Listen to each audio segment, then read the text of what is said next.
Something enormous was emerging through the blackness of space, which was bending and twisting like water. Aliens single quotes.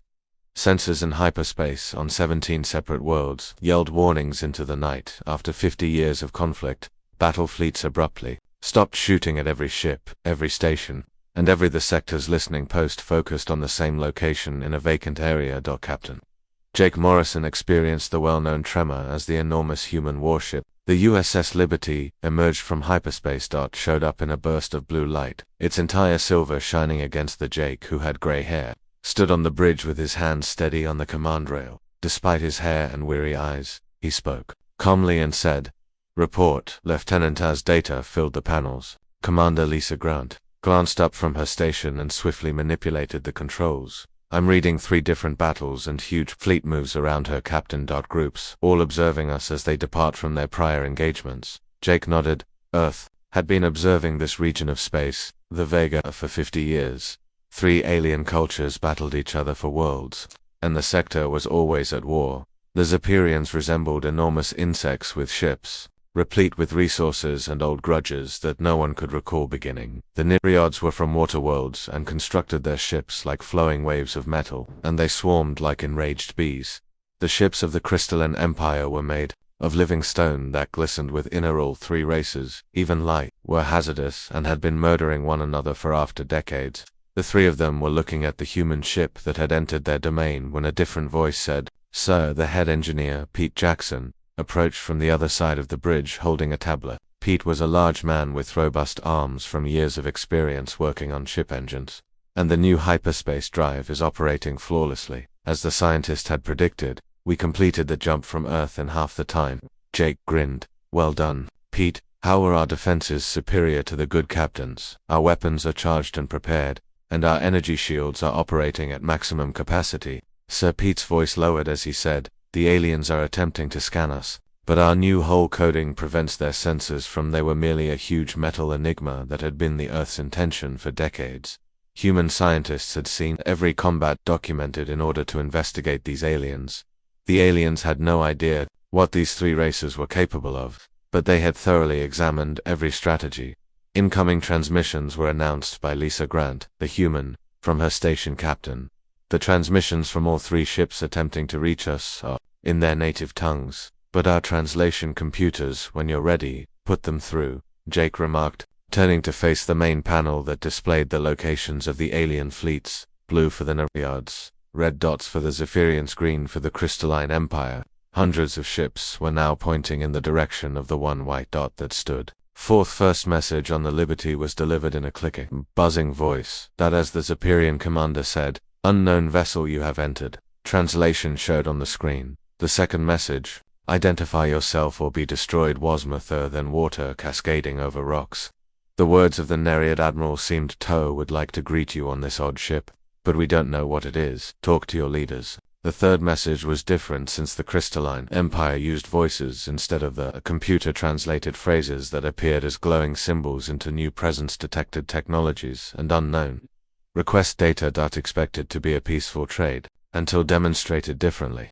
Jake looked at carefully read every letter since this was the time Earth has been getting ready. Fourth communications officer, Danny Brooks, turned in his chair. Danny was a young man, and Captain Danny, who was intelligent, agile, and has a strong recall for languages, asked whether I answer all 3 at once, like Jake suggested. "Let's open a channel to all fleets. Demonstrate to them something they have never seen before." On the main screen 3, Danny's fingers glided over his controls.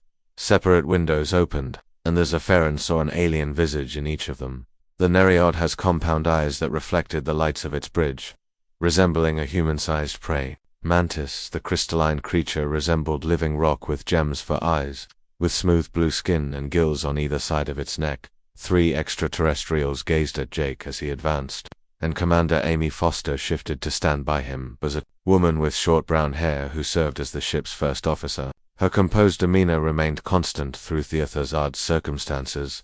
"I'm Captain Jake Morrison of the United Earthship Liberty," Jake stated in Stananese, translated into each of the 3 extraterrestrial languages from which we originate. "Have watched your disputes with the 3 aliens for a long time." Earth commanders appeared surprised that no one had ever been able to communicate with all 3 fleets simultaneously. The Zephyrian buzzed impatiently, since communication mechanisms were not developed enough to manage numerous connections like this. Our star maps do not show Earth, and your ship emerges out of nowhere, as you claim. The Nereid admiral sat forward in his chair and watched us, saying, "This is not possible. Since you have been observing and are aware that we are at war, why have you come here now?" The gem eyes of the crystalline commander shone more brilliantly, demonstrating remarkable technology. Jake waited for a thorough examination of the propulsion and communication systems. With his hand behind him, Amy moved forward. Having spent years researching foreign cultures, she knew just what to say about the war. After enough time had passed between your three peoples, Amy stated, "We have come to give a different path. The killing can't stop today." The Zephyrians' buzzing increased as all three aliens started speaking at once. The Nereid's voice grew sharper like breaking waves as the crystalline being symbols flashed. Growing louder and more irate, got quickly across the screen, but Jake's hand went up once more, and for some reason, all three of them fell silent. "You will have inquiries," Jake stated, "that we will respond to them after first comprehending humanity has the ability to put an end to your conflicts. The only question is whether you will." The Liberty Bridge was silent. "Will you allow us to assist you, or will you insist on our stopping you?" Aside from the faint sound of the engines outside in the cosmic blackness, 3 extraterrestrial fleets awaited a response that would alter everything. The cosmos remained silent. Through their screens, the alien fleet commander gazed at Captain Jake Morrison, ready to be broken. After a prolonged period of stillness, the Zephyrian Hive Queen spoke first, voice full of anger. "You dare to endanger the hive that we have taken over. Our swarms have destroyed every adversary we have encountered over the course of 100 worlds. What makes you?" Admiral Kate Sullivan walked forward, saying, "You think one small ship can stop us?" She appeared to be a tall woman with keen eyes and silver hair tucked back in a tight bun from behind the bridge. She knew exactly how destructive these three races could be because she had studied alien military methods for 30 years. But she also Queen Zareth. Kate claimed to have knowledge of something they did. Nath, alien compound eyes expanded in surprise at Nain, although you have conquered numerous worlds, how much has your population suffered? Decreased by 60% during the previous 20 years, and your breeding colonies are running low on supplies. How many more conflicts can the How do you know our interior workings? The Zephyrian Queen's mandibles clashed together violently. Affairs. Narud Admiral Commander Dion was consulted by your people. This knowledge is confidential to the Hive. Govern this sector's waterworlds, but the ongoing conflict has contaminated half of your oceans, and your children are being ill from birth. Your underwater cities are failing since you're wasting all of your money on battleships rather than it was impossible to mend them.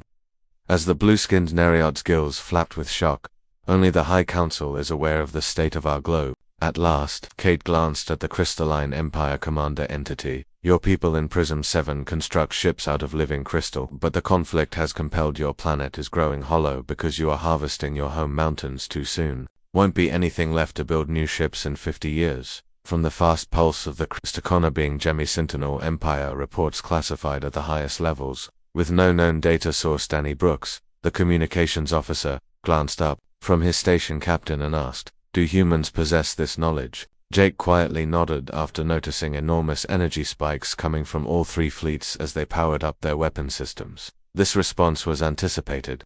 Dread incited rage, and enraged people acted foolishly. However, Earth sent the Liberty, not only to speak but also to demonstrate that mankind was. "Show them the files, Commander," Jake said to his first officer. Amy Foster's control pad unexpectedly split in half when she touched one of the three alien commanders' screens.